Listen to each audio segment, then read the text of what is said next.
Welcome to Anesthesia 101, your essential guide to one of medicine's most powerful tools.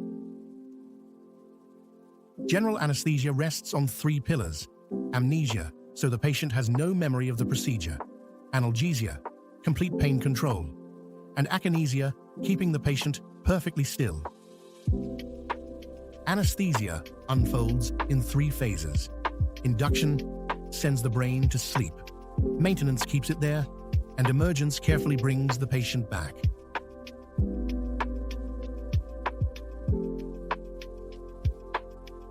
Induction is the transition from consciousness to unconsciousness. The goal: smooth, rapid, and controlled. Meet the IV induction crew, the drugs that put patients under: propofol, etomidate, ketamine, fentanyl, and dexmedetomidine.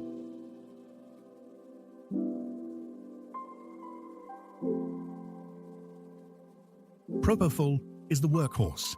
It acts as a positive allosteric modulator at GABA-A receptors, amplifying inhibitory signals to produce rapid unconsciousness.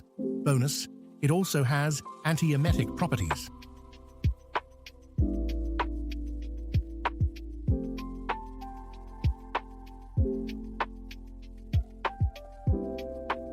Etomidate targets the beta subunit of GABA-A receptors.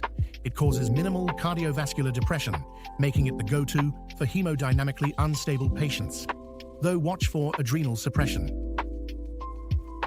Ketamine is a non-competitive NMDA antagonist. It maintains airway reflexes and cardiovascular tone, invaluable in trauma and pediatric cases. Fentanyl is a selective mu-opioid receptor agonist. It blunts the pain response and significantly reduces the doses of other induction agents needed. Dexmedetomidine is an alpha-2 adrenergic agonist, providing sedation and analgesia without respiratory depression. Here's a quick recap of the mechanisms. Each drug hits a different receptor, giving us precise control over the depth and duration of anesthesia. Maintenance is achieved with halogenated volatile anesthetics delivered through a vaporizer. Mask induction is used when IV access isn't available, most commonly in pediatric patients.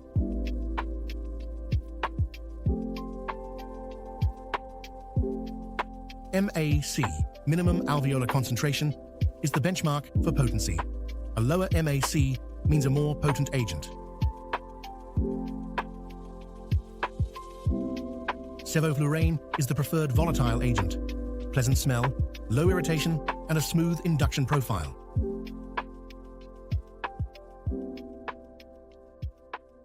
Desflurane has the fastest emergence of all volatile agents, ideal when rapid wake-up. Isoflurane, the workhorse. Inexpensive, potent, but slower on and off due to higher blood solubility. Pungent like desflurane. So no, it is not used unless there is concern for hemodynamics instability. Nitrous oxide, a weak anesthetic, but a wonderful analgesic adjunct. Beware, it expands air-filled spaces, inactivates vitamin B12, and risks diffusion hypoxia at the end. Always finish with 100% oxygen. Neuromuscular blocking agents, NMBAs, cause temporary muscle paralysis. They don't sedate or relieve pain. They simply stop the muscles from moving.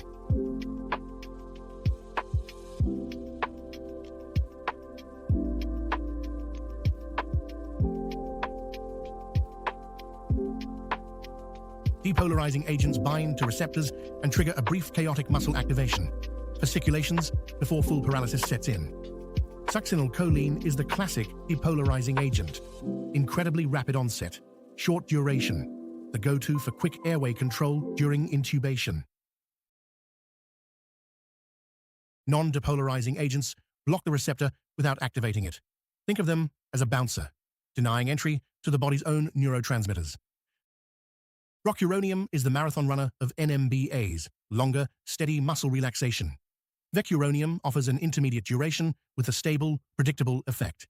Choosing the right agent depends on how fast you need paralysis, how long the procedure runs, and how quickly recovery is needed. Stay curious. See you next time.